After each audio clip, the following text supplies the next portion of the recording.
Lá Fora. Eu sou Marielle Keller, uma psicanalista. Estou aqui com a Vanessa Correia. Oi, gente. E hoje a gente vai falar sobre o que todo mundo está falando, parece, que é a série Adolescência do Netflix. Até hoje, dia 28 de março, ela bateu recorde de audiência, né, de acho que todas as séries do Netflix. Hoje ela conta com 66 milhões de espectadores. E é uma série que a gente vai tratar aqui o tema, né, os temas que a série traz, como a adolescência, a relação do adolescente com a família, a escola, a relação dos adolescentes com conteúdos online, com o devido respeito e consideração, porque acho que é uma série que mexeu profundamente com todo mundo que assistiu, quem tem filho, quem não tem, quem tem filho adolescente, quem tem filho criança, quem tem filho adulto, gente que está envolvido em educação ou não, enfim, me parece uma série que tocou num lugar muito dolorido e é uma coisa que a gente tem pensado aqui no Lá Fora. A gente iniciou esse ano, em janeiro de 2025, falando sobre o uso de telas por crianças e adolescentes. Fizemos uma série de episódios com uma pediatra. Me parece que desde o final do ano passado, né, isso está presente, pelo menos está na gente, Sim. né? Os nossos questionamentos em relação ao uso de tela enquanto adultos, mas em especial pensando o que isso vem fazendo com as gerações mais novas. A gente trouxe muito o livro do Jonathan Haidt, A Geração Ansiosa, que ele traz 15 anos de pesquisas falando sobre o que tem acontecido com a saúde mental da geração Z, que são as pessoas que pegaram um celular na mão, um smartphone com internet desde pequenininhos até se tornarem adultos. E agora vem essa série com uma ficção tocar todo mundo em lugares muito, muito doloridos. E aí, Ivan, por onde vamos começar falando disso? Você que tem um filho adolescente. Eu fiquei muito triste essa semana, depois de assistir a série. Acho que foi super importante, porque na semana passada, inclusive, eu fui falar na escola comunitária aqui de Campinas, né, numa mesa redonda para pais, e convidamos os adolescentes. Eles não participaram, né? Mas nós falamos de coisas teóricas, trouxemos reflexões nas nossas falas, eu e a Andréia e a outra palestrante. E o que aconteceu depois? Os pais começaram a fazer perguntas muito práticas. Uhum. Né? Foi muito legal as perguntas, Foi né? muito interessante. Uhum. E como que eu faço? Como que eu faço para não ter tanta briga em casa, não ficar um clima horrível, e todo mundo tentando pensar em soluções e ao mesmo tempo assustado, apavorado. Depois entra a série, todo mundo começa um debate que traz a questão da misoginia, do machismo e desse desamparo dos pais e dos adolescentes e das crianças. Todo mundo desamparado.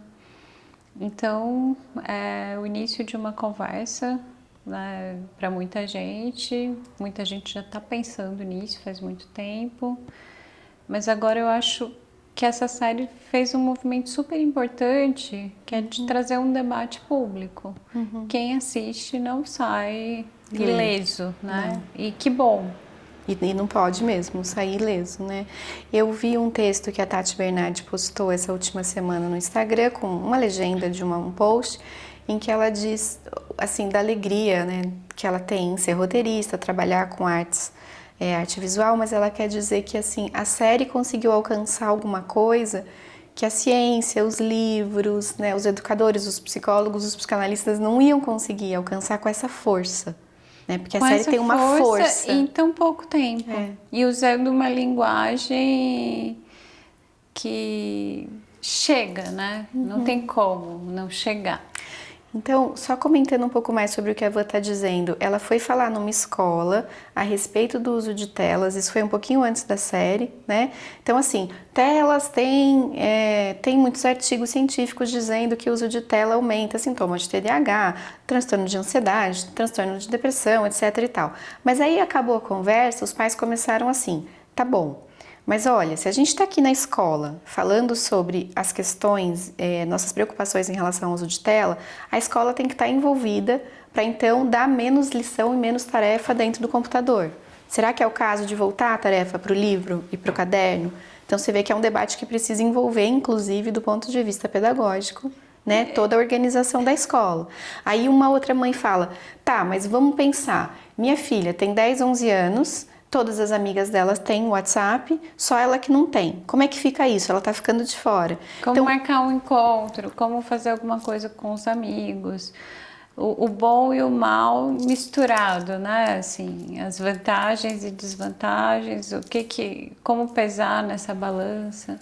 uma coisa que eu senti dessa conversa e que vamos tentar caminhar nesse sentido é a gente pensar, junto com o movimento Desconecta, que foi isso, né, na escola, eu acho que é necessário a gente pensar numa espécie de orientação prática, tipo cartilha, que é uma coisa que psicanalistas são muito pouco a favor, né? Mas eu acho que dentro dessa situação completamente sem precedentes que a gente tá, que é numa névoa, ninguém sabia do que se tratava, eu acho que o livro do Jonathan Haidt marca uma posição importante, a lei de proibição de uso de celular na escola marca uma outra, e a adolescência vem e fala assim, olha, vamos prestar atenção nisso seriamente, por mais que seja uma ficção, né?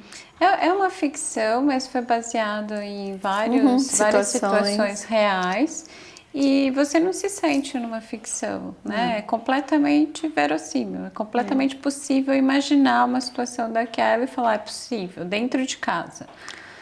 Qualquer adolescente, qualquer família pode viver uma situação daquelas. Eu acho que esse é o ponto mais forte da série, do meu ponto de vista, né? A gente abriu uma caixinha de algumas caixinhas de perguntas no nosso Instagram, eu e a Van respondemos e veio muito uma pergunta que é assim, o Jamie, o adolescente de 13 anos da série, ele tem uma questão de uma psicopatologia individual? Ele é um sociopata? O que ele é? Né? E o que eu achei mais interessante, vamos conversar sobre isso, que eu acho que a série ela traz a ideia do comum. Todo mundo vai se identificar com aquela família. Ela é uma família um pouco com a de todo mundo. Não é nada bizarro, não é desestruturada, não é violenta. E eu acho que eles trabalham isso o tempo todo. O primeiro episódio em que a polícia entra para prender o Jamie, você vai acompanhando a angústia dos pais, da irmã e dele. É inevitável você pensar se não poderia ser seu irmão, não poderia ser seu filho. Sim, acho que essa é a grande sacada, né? A grande genialidade dessa série. E eu fiquei pensando, né, nessa pergunta o tempo todo, as pessoas estão trazendo, será que ele é um sociopata? É uma sociopatia? Eu, como psiquiatra, do ponto de vista de classificação diagnóstica, né, sei que a gente não faz esse diagnóstico de transtorno de personalidade. Nenhum tipo de transtorno de personalidade a gente não faz na adolescência. São diagnósticos para adultos. Então, adolescente a gente pode pensar em transtorno desafiador opositor, em transtornos, né, de atitudinais, mas não, a gente não classifica como sociopata. Então você vai usar as classificações próprias da patologia da infância. O que é importante isso que você está falando, porque quer dizer que um adolescente ainda não está formado o suficiente para dizer é isso ou aquilo. Sim, né? Eu acho que quando você fecha um diagnóstico de sociopatia, é algo definitivo. Não tem como recuperar alguém com um diagnóstico desse, né? Então, desse ponto de vista, o James não pode ser considerado um sociopata. Por outro lado, um sociopata um dia foi uma criança, um dia foi um adolescente. Um dia teve atitudes de desconsiderar o outro, né? Ele pode vir a ser um sociopata, uma criança e um adolescente com um perfil daquele? Talvez possa, Mas eu fiquei muito penalizada com o James, né? Eu vejo que as reações, as perguntas que nós tivemos no podcast, as reações das pessoas acabam sendo muitas vezes dissociadas. As pessoas com muita raiva ou muito empáticas com um lado, né, com a menina que morreu, ou com o James, ou com a família, ou com o pai. Como você sentiu isso? É tão confuso tudo isso, né? Eu, pessoalmente, como tenho um filho de 12 anos, eu fiquei vendo o James como um menino de 13 anos. Eu não tenho, mas eu também vi. E eu acho que foi o esforço da série de escolher um menino. Ele é muito baby, né? E eu acho que eu atendo adolescentes e você vê que tem uma fase aí dos 10 até os 14 que é muito diferente o momento de crescimento de cada um. Então, se você vai numa sala de 6º ano, 7º ano, tem crianças e tem homens, né? Tem menininhas e mulheres, assim. Então, eu acho que foi muito bonito eles escolherem um menino que ele é muito infantil com 13 anos. Ele é muito pequenininho, ele tem uma coisa doce, né? E como que você vai já classificar e diagnosticar e dizer que não tem mais solução? Eu me lembrei de um documentário que eu vi na residência de psiquiatria, trabalhando com famílias em prevenção de abuso sexual. Nós passávamos, né, assistíamos e passávamos um documentário canadense que se chama As Origens da Agressão. É muito interessante porque esse documentário vai mostrar que a origem da agressão é por volta dos 2 anos de idade. Estatisticamente, aos 2 anos é quando o ser humano é mais agressivo. Porque qualquer frustração, você tira um objeto, ele vai jogar, ele vai chutar, chorar, gritar, o vai terrible tentar two. bater, morder, né? Berçário de criança de 2 anos é um horror, assim. E aí, o nosso trabalho era no sentido de que não há maturidade neuronal, né? Não tem mielinização suficiente para conter a agressividade nessa fase. E que a partir daí, a cultura, a civilização vai fazendo um trabalho de ir mostrando os direcionamentos para a agressividade, né? Isso vai preparando uma criança para chegar na adolescência tendo alguma condição de reflexão, alguma condição de eu quero bater em alguém, mas eu não posso, eu quero agredir, mas eu vou ter que segurar a onda. E acho muito importante a gente entender que o uso das telas pode ser que impeça essa construção, porque todas as famílias as crianças estão desde muito pequenas dentro de casa, não lidando com o outro, né? A escola tem esse papel de contribuir para que uma criança tenha que se sociabilizar, seja obrigada, mas não tem mais a possibilidade de brincar na rua, de estar o tempo todo com amigos. Isso vai atrapalhando, né, esse desenvolvimento. Eu fui aqui só no Google ver, para colar, eu não sou médica, mas aqui está escrito que o córtex pré-frontal, não sabe, eu tinha a data que ele terminava de se formar aos 25, né? Mas aqui eu não sabia que ele começa a se formar depois dos 3 e dos 4. Então com 2 não tem. Não tem. Não tem. Então o córtex pré-frontal, você me corrija se eu estiver enganada, é a área do cérebro mais evoluída que vai conter impulso. Né? Sim. E eu acho que é super importante dizer isso para os pais, né? Eu gosto muito daquele podcast que a doutora Vanessa, uma juíza, né, do Rio, faz com a Branca Viana. Ela fala assim, é necessário letramento em adolescência. As pessoas precisam aprender um pouco do que se trata a adolescência.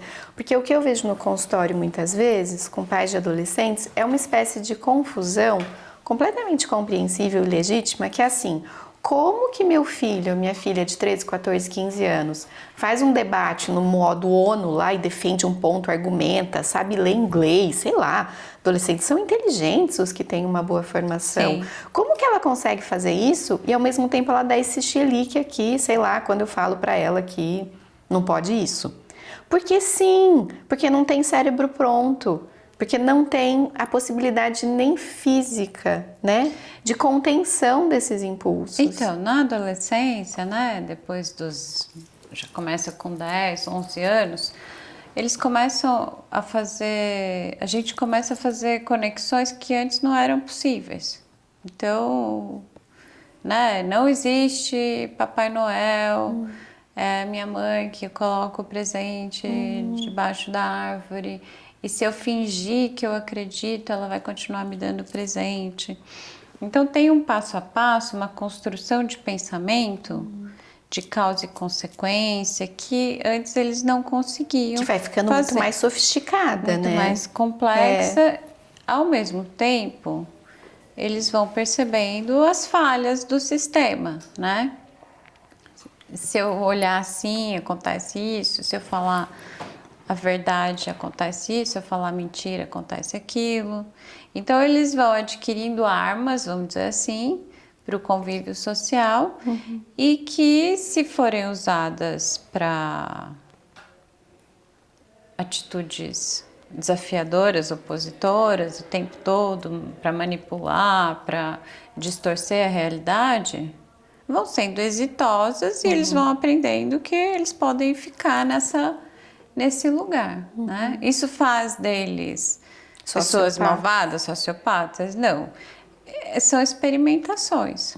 Como que o outro reage a um engano? É uma mentirinha. É uma mentirinha. É uma manipulação. Isso tudo faz parte da inteligência também, né? Sim, eu tô sendo visto, eu tô sendo notado, eu existo. Quando eu faço isso, tem alguma consequência? Que tipo de consequência? O que me pega? O que não me atinge?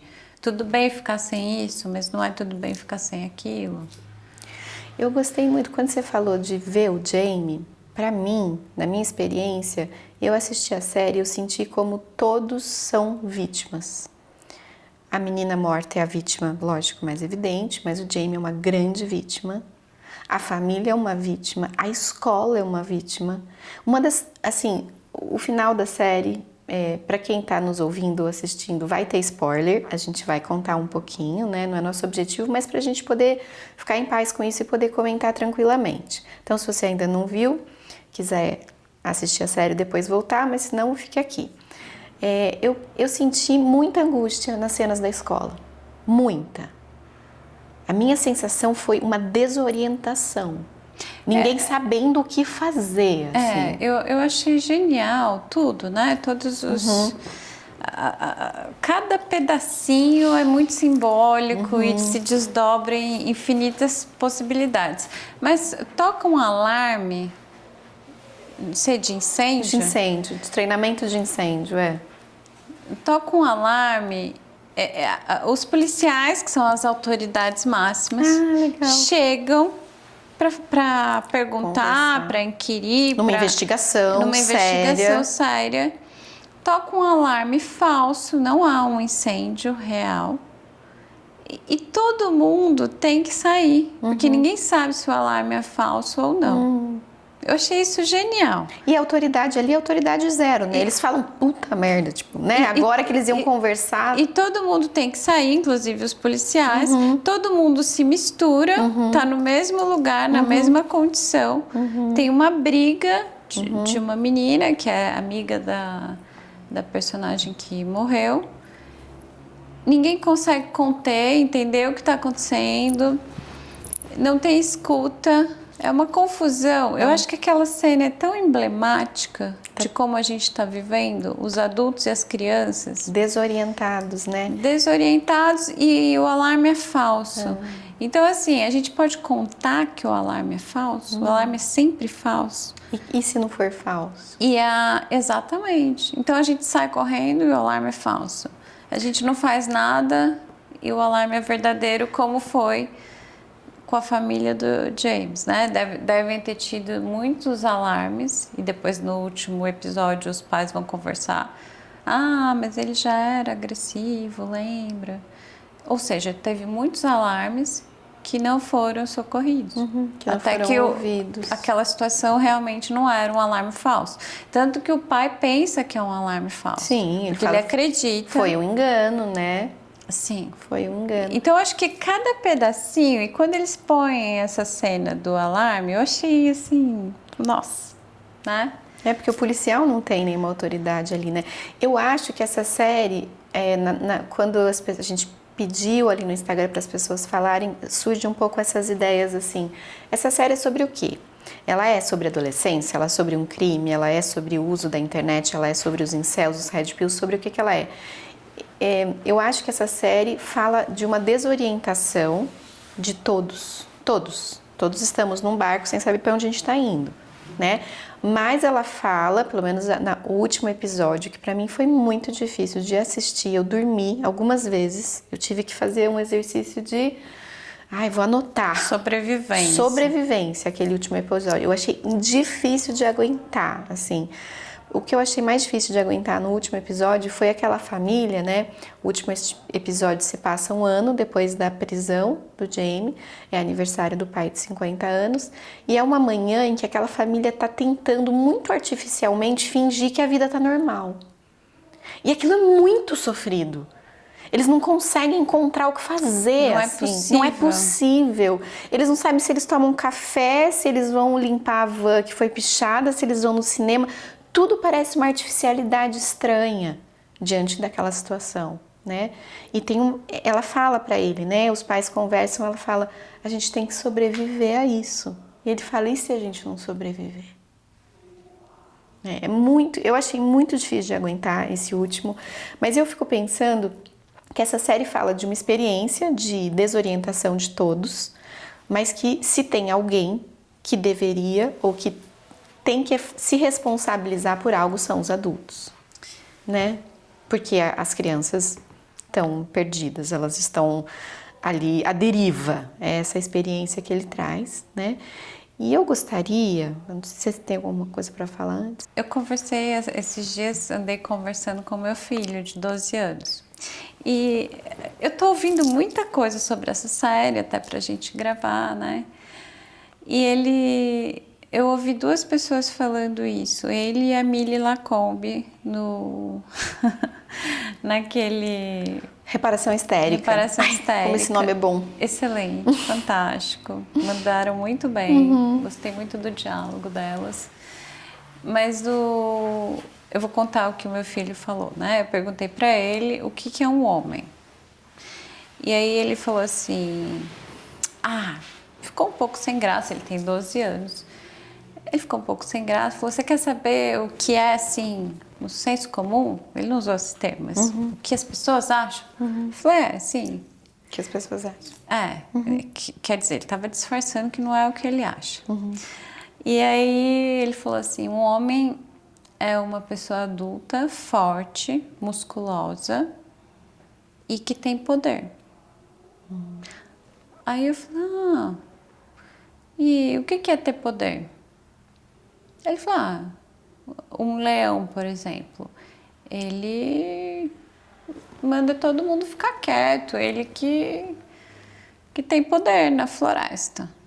Eu falei, ter poder é isso, é todo mundo ficar quieto, né? Vai para uma questão de muito autoritarismo. De violência, né? De perigo. E aí eu falei para ele assim, mas poxa vida, nós nos tornamos civilizados, a gente se comunica... Será que ter poder é isso? Né? Será que não existem outras coisas para serem pensadas? E aí ele falou uma coisa muito impactante. Ele falou, na biologia e no capitalismo, não. Não é incrível? Um menino de 12 anos. E aí eu vi a Millie Lacombe falando isso. Se um pai tem que trabalhar, né? Aquele pai confiável, estava escrito na van, né? Honesto, confiável, que limpa privadas, Que arruma os desentope. encanamentos, né? Essa é a profissão dele. Ele tem que trabalhar 13 horas por dia, não sei quantas horas, para pagar uma escola, para dar conta de criar os filhos. Que mensagem que o capitalismo está passando? Que você tem que, para minimamente existir, você tem que fazer muito, né? Performar muito, trabalhar muito, e que quem consegue fazer isso funcionar, dar certo, tem poder e pode mandar nos outros. Então, assim, eu acho que essa questão do capitalismo, de como a nossa sociedade está funcionando, não pode ser desconsiderada nessa questão. Porque isso reforça o machismo, a misoginia. Agora, achei surreal um adolescente de 12 anos falar isso para mim. No capitalismo, não. Essa é a única forma De poder. De poder. Não só dentro da família, como com os pares, né? Que é um homem dentro dessa lógica, na medida em que ele provê. Né? Mas o que a Mili Lacombe estava falando nessa conversa, que eu acho que é muito importante, que é assim, quais são as pressões que o capitalismo impõe aos homens e às mulheres também, nesse sentido das contas, né? Que faz aos adultos. Aos adultos, que faz muitas vezes com que os pais e as mães às vezes não consigam conversar com os filhos ou encontrar durante o dia, pela quantidade de horas trabalhadas. Exato. Né? Então nós estamos trabalhando muito e quando a gente não está trabalhando, o que a gente está fazendo? Né? Acho que muita gente até agora, espero que seja até agora, ficando no celular, né? Que é uma forma de trabalho também. E eu converso isso com o meu filho, que quando a gente está gerando views, a gente está assistindo qualquer coisa, a gente está trabalhando. Para Mark. Exato. A gente está trabalhando de graça, né? Porque o capitalismo gira em torno, o capitalismo tardio, essa fase que a gente está vivendo, gira em torno da produção de dinheiro a partir desse consumo. Do leilão da atenção, né? Das big techs. Então a gente trabalha o tempo todo e por isso a gente não cuida das nossas famílias. O capitalismo tem a ver com isso. Tem. Agora eu acho que é muito importante a gente pensar um pouco, mergulhar na questão do machismo. Não sei se quem está nos ouvindo já viu a série, mas tem todo um subtexto muito importante, que é o que o Jamie estava consumindo de conteúdo na internet, né?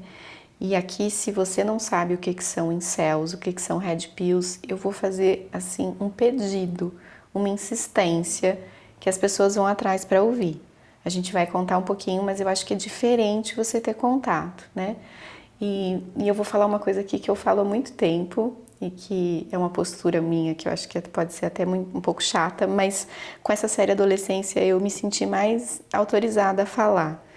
Que é assim, a gente começou o podcast lá fora por várias razões, mas uma delas era a gente sentir que a psicanálise fazia um exercício ativo de negação de algumas coisas da realidade. O que eu estou falando de exercício ativo de negação? Não saber da cultura pop, não se dedicar a conhecer as coisas, né? Toda vez eu falo disso, que eu estava uma vez numa sessão de análise e eu falei, eu sonhei com o Jay-Z. Minha analista na época falou, quem é o Jay-Z? Eu falei, Jay-Z é o marido da Beyoncé. E ela falou, quem é a Beyoncé? Aí eu falei, não. Tem alguma coisa errada com os psicanalistas que fazem esse exercício, porque não é assim, não saber quem é a Beyoncé exige trabalho, certo? Exige trabalho de negação da realidade. E eu me incomodo profundamente com isso, porque eu acho isso irresponsável. E aí eu queria convocar mesmo os pais, mães, quem está nos assistindo, não dá para lidar com adolescentes sem que você vá se responsabilizar pelo que eles estão vendo. E os adolescentes estão na trincheira da cultura pop. Eles estão lá na frente, vendo coisa que às vezes não chegou até você, mas é da sua responsabilidade ir atrás. Red Pill e Incel está sendo falado na cultura já faz bastante tempo. Sim. A gente fez um episódio... Faz tempo. Já faz tempo, uns 2 anos. Aquela juíza que você citou, Vanessa, que vai naquele podcast com a Branca Viana, ela fala de abandono digital. Eu achei essa expressão muito boa, porque não é uma expressão muito usada. Não. Mas abandono digital é isso. Você larga o filho online e você não sabe nem do que se trata, nem a senha, nem quanto tempo, quais conteúdos. Mas abandono digital é muito bom porque fala do comportamento. Mas vamos trazer isso para dentro. O que acontece muitas vezes dos adultos? Estou falando aí de adultos mais velhos. Existe uma certa postura que é de um certo desprezo pelas coisas que são dos adolescentes e pelas coisas que são da cultura pop. Eu não ouço, eu não conheço, eu não quero saber. Quase com o nariz em pé, assim, falando isso. Você concorda? Olha, eu acho que tem isso. Sim, muito. Mas também tem uma incapacidade. Mas precisa se esforçar. Acho que é isso que essa série Adolescência faz. Uma incapacidade de procurar no Google o que é um negócio. Assim. O que você está chamando de incapacidade? Eu acho que é um privilégio das classes mais altas. Tá. Ter conhecimento suficiente para procurar. Concordo. Eu conheço mães que não sabem nem entrar lá e mexer. Tá, então vamos falar dentro das pessoas que têm essa possibilidade. E que são arrogantes e não querem saber. Isso. Essa camada é desse recorte que eu tô falando. Sim. Porque eu acho que a hora que você não sabe uma coisa, você tem dois caminhos.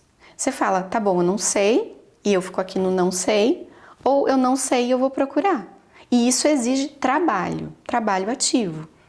Inclusive de você ir em contato e ler e procurar vídeo e ir atrás, às vezes, de coisa que não é da sua escolha.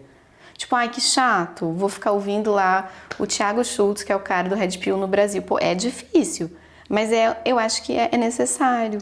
É um trabalho. É um trabalho. Assim como eu acho que as pessoas pensam, e é bem claro para pais e mães, que é um trabalho você pensar na alimentação que seu filho vai ter na sua casa. É trabalhoso isso. É mais trabalhoso ter batata doce do que ter uma lasanha congelada, mas as pessoas se dedicam a esse trabalho, porque elas entendem que é importante. Nem todas. Né? Nem todas. Mas grande parte estão convencidas de que comer de uma forma saudável é necessário para a saúde, ok. Agora, me parece que é mais difícil as pessoas entenderem que ter o trabalho de se dedicar a entender e conhecer o que seu filho ou que os amigos estão fazendo, isso é necessário. E né? De uma forma ativa.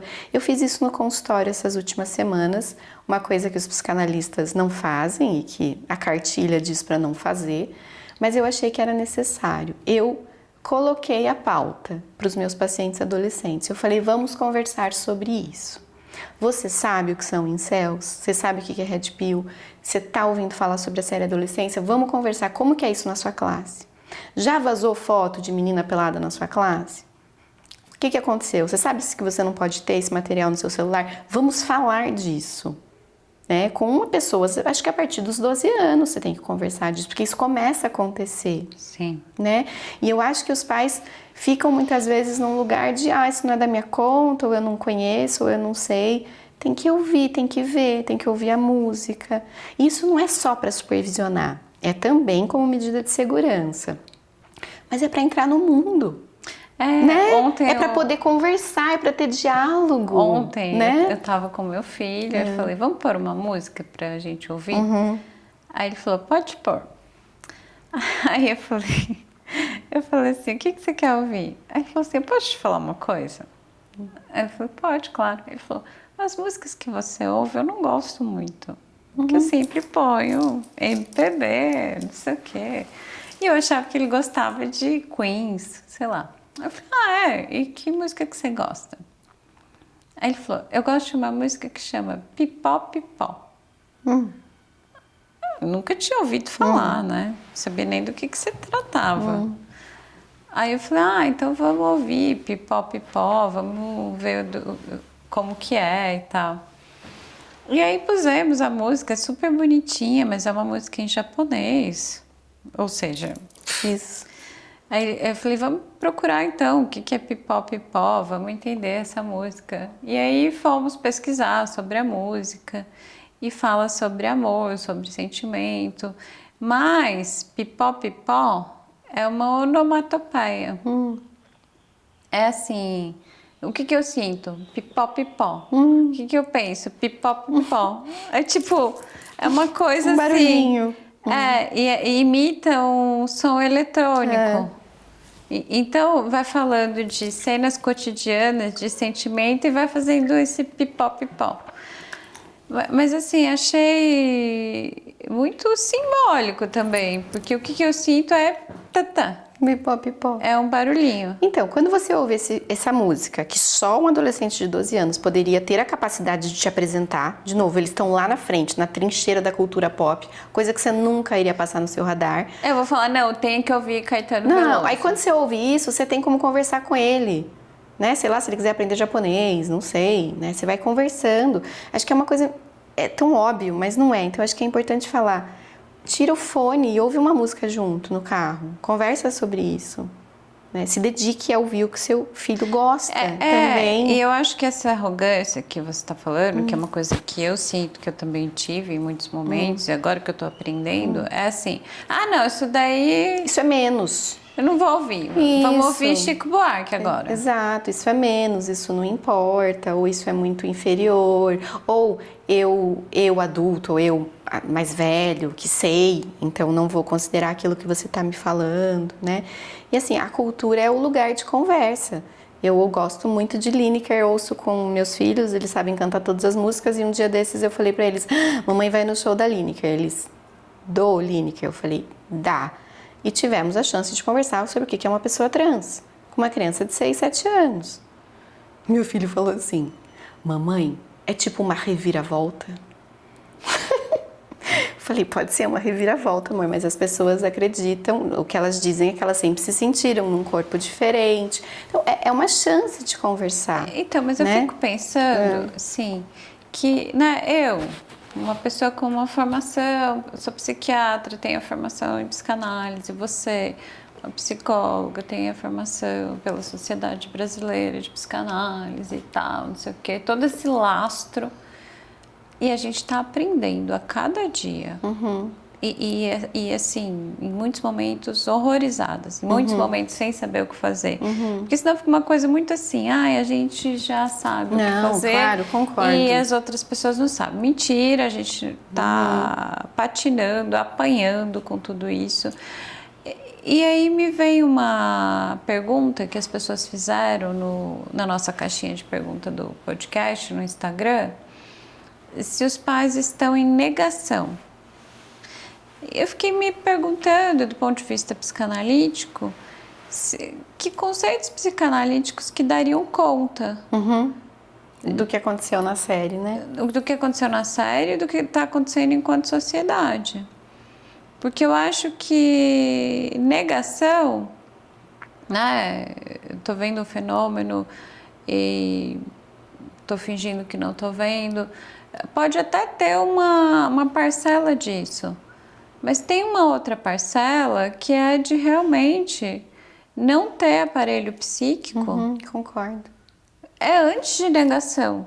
É mais primitivo. Eu acho que são duas coisas. A gente já falou disso no episódio, só vou voltar aqui. Isso que você está falando de não ter aparelho psíquico, a gente não tem categoria de pensamento para entender o que a gente está vendo. Exato. Então eu acho que isso é super importante, válido.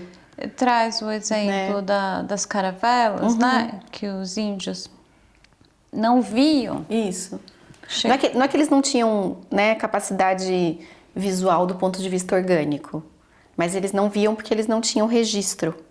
Né? E aí se a gente for pensar nos conceitos psicanalíticos, nas defesas, negação, projeção, eu acho que não dá conta. É um esfacelamento da realidade. Eu acho assim, vamos pensar no Jamie, né? Os pais não sabiam que ele estava vendo coisas que poderia ser tão perigosa a ponto de causar uma atitude como essa, de um menino de 13 anos esfaquear uma menina de 13 anos. Ok, ninguém sabia. Eu acho que ninguém sabia até agora, até ontem. Minha sensação é um pouco essa. Agora, tem uma outra parte que me parece, o que você falou da escola, da polícia, que a gente está vivendo uma crise de autoridade de pais e mães. Sim. Que pode, eu acho que existem pais e mães que não sabem o que está se vendo e que não tem o registro da caravela, então não pode enxergar, mas consegue com outros registros cuidar. Por exemplo, a mãe do Jamie fala, eu via que estava a luz acesa dele 1 da manhã, eu falava que ele tinha que dormir, né? Esse é um registro que a gente já tem, que é importante que os adolescentes que vão para a escola de manhã durmam cedo. Esse é um registro, me parece que foi se perdendo um pouco, né? Principalmente com o uso de computador e telas no quarto. Quando um adolescente ou uma criança tem uma tela no quarto e fecha a porta, você está autorizando o seu filho a fazer o que ele quiser. Mesmo que você não saiba o que é, pelo menos você está autorizando ele a não dormir na hora que você acha que ele tem que dormir. Então, eu acho que tem essa questão. Tem uma parte caravela, ninguém sabia, estamos sabendo agora, estamos sendo comunicados agora. Mas acho que tem uma outra parte que concordo que também é um esfacelamento, uma dificuldade de autoridade. Estou falando por mim. Eu, como mãe, tenho essa dificuldade. Porque eu acho que defesa psíquica, quando a gente começa lá na negação, que é uma defesa bastante primitiva, né? Bastante arcaica, mas já é uma tentativa de organizar a realidade. Já é uma tentativa de, ok, então eu deixo isso em outro plano e não olho. Mas tem algum registro. Tá, sim, prévio. Inclusive para eu reconhecer. Então eu entendo que não tinha registro prévio. Eu acho que tem um monte de adulto que nunca tinha ouvido falar de incel. Então, não é negação, não chega no... Não chega a ser negação sobre o conteúdo que o Jamie estava consumindo, mas tem uma negação em relação à hora que aquele menino tinha que dormir, a quantidade de horas que ele ficava no computador, que me parece que os pais falam naquele último episódio que eles não consideravam que era saudável. Eu acho que é um esfacelamento tão grande da realidade que aí eu acho, voltando na cena do alarme, que fica todo mundo misturado. Confuso, desorientado. Realmente não tem autoridade no sentido de organização. Aqui eu que mando e nós vamos fazer assim. Mas não no mau sentido, né? No sentido de realmente estruturar a rotina, o pensamento. Não no sentido autoritário, mas no sentido do contorno necessário, né? Por isso que eu acho que tem uma crise, porque assim, eu ouço muitas pessoas da nossa geração de pais dizendo: meu pai não me ouvia, então eu ouço meu filho. O pai do Jamie na série diz: o meu pai me espancava, eu jurei que eu não faria assim com o meu filho. E ele fez melhor. Sim. Então eu acho que tem uma crise em relação a uma crítica que a nossa geração tem, a geração anterior, né? Ou mais para trás ainda, e vou fazer diferente. Mas uma experiência de desorientação, né? Vou fazer diferente como? Assim, eu fui sentindo isso tendo filhos, que era difícil para mim dizer: agora eu não quero que você fale. Agora fica quieto, fica em silêncio, porque as crianças falam no meio dos adultos o tempo todo, né? A geração anterior ficava confortável em dizer: fica quieto, chill. Quando a gente não consegue fazer isso de uma forma amorosa, a gente não consegue conversar, né? Tem situações que você vê que as crianças estão no meio o tempo todo em que a gente não consegue conversar. Isso é saudável para quem? Para ninguém. Então, né? Mas quando eles querem falar, olha só como é confuso. Porque quando eles querem falar, contar, interromper, eles estão vivos, desejantes. Aí chega na adolescência, eles não querem mais falar. Né? Eu fiquei esses dias vendo na internet, o algoritmo começou a me mandar assim: não pergunte para o seu filho como foi na escola. Pergunte para o seu filho com quem ele passou o recreio, o que ele fez no recreio. Sim, perguntas diretivas. Mais específicas. E eu comecei a fazer isso com meu filho, olha só. E aí? Com quem que você ficou no recreio? Aí chegou um dia que ele falou assim: para com isso, mamãe, o que você tá fazendo? Tipo assim, você pensa que eu sou bobo? Eu sei que você tá lendo uma cartilha aí esquisita, por que você tá fazendo isso? O que você quer saber? Fala logo. Porque eu fico no recreio com as mesmas pessoas normalmente. E todas as vezes eu falo pra você: e do que você quer? Então, assim... Como conversar, né? Aonde que entra, né, essa autoridade? Agora, quando eles começam a não querer fazer isso, nem interromper, nem falar com você, é um alívio. Você fala assim: tá bom. Tá quieto no mundo dele, eu tô cansada. não tá me dando trabalho. Não tá o tempo todo demandando. Eu acho que esse é o grande questão das telas, você não acha? Porque é um alívio. Com as crianças pequenas, Aí de repente né? você começa a falar assim, opa, peraí, né? Qual que é o meu trabalho aqui? Isso. Aonde que eu tenho que entrar? Vamos puxar, vai falar comigo. O que você fez? O que tá acontecendo? Que chata que você é. Mas não sei o que. Vai pesquisando, vai procurando como falar com essa pessoa. Então, quando você diz que a gente é psicanalista, você é psiquiatra e tal, eu entendo que você está nomeando um privilégio, né, de classe, de intelectualidade, etc. Privilégio intelectual. Mas eu não acho que é só isso. Eu acho que tem pessoas, independente da classe social, que são capazes de cheirar o próprio filho. Sabe? De sentir, assim, o que aquela criança... Mas eu entendo que tem o capitalismo, a quantidade de horas que as pessoas trabalham, né? E assim, pai e mãe é gente, como todo mundo, a gente tem uma quantidade de energia no dia. Tem dia que você não aguenta mais, né? De fato, não aguenta mais. Você falou da alimentação, esses dias eu vi um vídeo no YouTube assim, uma menina falando, vou me alimentar... Quanto tempo? Eu vou me alimentar o dia inteiro com R$20. R$20 para comer o dia inteiro. Eu fiquei curiosa, o que ela ia comer, né? E aí ela começa o dia comendo um pão com 2 fatias de mortadela. Depois ela vai no almoço comer um miojo com 50 gramas de frango que ela põe para ficar mais saudável. Depois, à noite, ela come um lanche da Sadia, assim, aqueles congelados. E aí eu fiquei um pouco chocada, porque realmente, se ela for comprar maçã... Não dá. arroz, feijão... E R$20, se a gente for pensar, são R$600 por mês. Se uma pessoa ganha 1.000 e poucos reais, ou R$2.000... Não dá para comer isso aí. Ela vai pagar aluguel, pagar todas as despesas e vai comer só essas porcarias, que são as coisas mais baratas que existem. Então, assim, isso está acontecendo. E aí, como lidar com o filho que está lá na tela e não está dando trabalho, entre aspas? Eu entendo o que você está falando. Tem um outro mundo também. Tem um outro mundo, mas eu acho que quando eu digo isso, eu estou me referindo às pessoas que podem dar um tablet para o filho. Um celular. Eu sei que a gente precisa falar dessas pessoas, mas é tão cruel o que o capitalismo faz em todas as direções.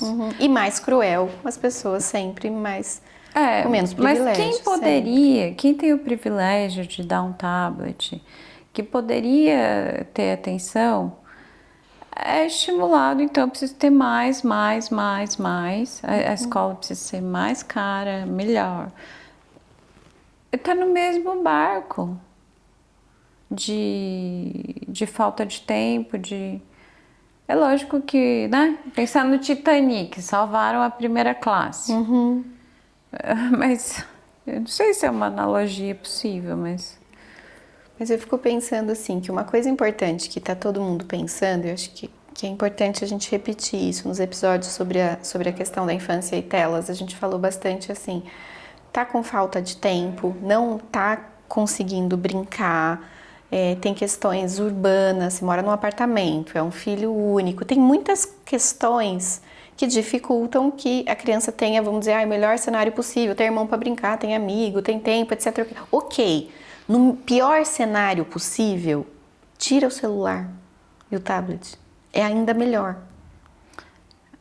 Eu acho que é isso que tá se conversando, assim, né? Mas nem todo mundo concorda com isso, né? Mas a gente tá aqui para falar que tem um monte de dados dizendo da gravidade desse cenário, né? E a série veio falar, tá bom, você pode não concordar, mas vamos conversar sobre o que pode acontecer. Sim, e voltando na juíza... Aí a gente volta para a negação. Aí eu acho que a partir de agora, com as informações que tem, uma coisa que eu fiz que eu nunca tinha feito na minha vida clínica até agora, em 20 anos.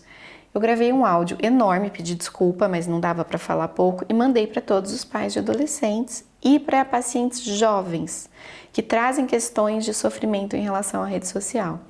Falando, olha, tá acontecendo isso, posso te mandar alguns materiais? Mandei o livro, mandei o podcast da juíza, mandei coisas, tipo, eu acho que como profissional de saúde mental, é uma responsabilidade a gente falar sobre isso. Claro, né? eu não tenho dúvida. Só que tem uma questão. Como que a gente vai chegar em quem não está dentro desse debate? Por isso que eu acho que eu estou dizendo que é responsabilidade dos pais de uma certa classe social que tem as possibilidades de estarem interessados nisso. E de chamar para o debate, levar para as escolas. Eu acho. É um compromisso público. Eu acho. Levar para as escolas públicas, levar para todo lugar, chamar para conversar, fazer conversas individuais. Acho que é a responsabilidade de todo mundo. Se você está nos ouvindo, eu acho que é um movimento que devia vir de todos os lugares, de pais e mães, conversarem na escola. Vamos conversar sobre o que é misoginia, o que é machismo, quais são as leis em relação a portar material de adolescente, foto de nude. Eles não sabem sobre isso, né? Eu acho que esse é um compromisso de todo mundo. E ir para a escola conversar sobre isso. Ir para a escola conversar sobre isso, sobre o quanto está sendo lesivo o uso de telas, as consequências. E chacoalhar, né? Porque tem muita gente que não sabe, não quer saber. Isso. E tem muita gente que não tem acesso, que vai comer o miojo. Ok. O miojo cultural. Ok. É o que sobra. Essas pessoas estão, eu acho que menos responsáveis, né? Porque elas têm menos condições, mas tem muita gente que tem. Então, e não está disposta. Estão menos responsáveis, mas vão ser as primeiras que vão ser lesadas. Vão, sempre assim, né? Ou seja, chegamos num cenário... Uma coisa que eu achei bonita da série é que me parece que, assim, nos primeiros episódios, ou naquele episódio da escola, a série aponta como a relação daquele pai, o policial negro com o filho, né? É um momento em que você vê que um menino que está muito abandonado, né? Do ponto de vista de um completo isolamento do pai. O pai fala disso, não consigo conversar com ele, faz tempo que a gente não tem uma conversa. Em que ele se aproxima, ele percebe os riscos e fala, vamos almoçar junto? E o menino fala, você não tem que trabalhar, você não tem que treinar? E a primeira cena da série é o pai ignorando o filho. Porque ele fala, eu tô sentindo aquilo de novo. Você viu que o menino tá tendo uma crise de ansiedade, não quer ir pra escola. E o pai fala, vai sim. Ele fala, não vou responder. Isso. Porque eu sou mole. Mas a mãe não vai deixar ele faltar. Então, assim, ele começa ignorando o filho, não se responsabilizando, não se colocando, não perguntando do que se trata. E depois, né, os dois vão comer juntos. Então, eu acho que nessa cena, na relação dos dois, é o momento em que a série mostra aquele adolescente que ainda não teve as consequências completamente irreversíveis, né? Que o Jamie teve, que a menina teve. E é um adolescente que está sofrendo e que é crucial para a gente entender o caso, né? Porque ele explica para o pai, olha, você não está entendendo nada. Vamos terminar, que a gente está no finalzinho, mas para você que está nos ouvindo, fica tranquilo, a gente ficou em paz com a sensação de que a gente sabia que não ia dar conta, né, de todas as questões que a gente queria conversar. A gente vai gravar mais um episódio sobre a série Adolescência, mas acho que é importante a gente só dizer esse finalzinho, talvez para quem não tenha assistido, né, que a explicação do filho do policial explica o que estava acontecendo. Né, a partir dos emojis, dos comentários do Instagram, em que ele fala, pai, você está passando vergonha, você não está entendendo do que se trata, né? E do que se trata, né? Se trata de uma menina que começou a zombar do Jamie, né? Através de comentários, e eu fiquei muito com aquela frase ou aquela ideia na cabeça que as mulheres têm medo de serem mortas pelos homens. Os homens têm medo que as mulheres riam deles, Sim. né? Então a adolescente riu do Jamie, ele matou ela. Mas a gente vai poder conversar um pouco mais sobre isso no próximo episódio, sobre os incels, red pills e toda a trama que realmente, né, traz a questão da masculinidade tóxica, no machismo, para dar série. Esse debate está começando, né, em todo lugar. Aqui a gente está dando continuidade. E escrevam pra gente no Instagram, no @laforacast, dizendo o que vocês querem que a gente discuta, participem. Vamos fazer o próximo episódio sobre esse tema juntos, pensando juntos. Então, até a semana que vem. Até!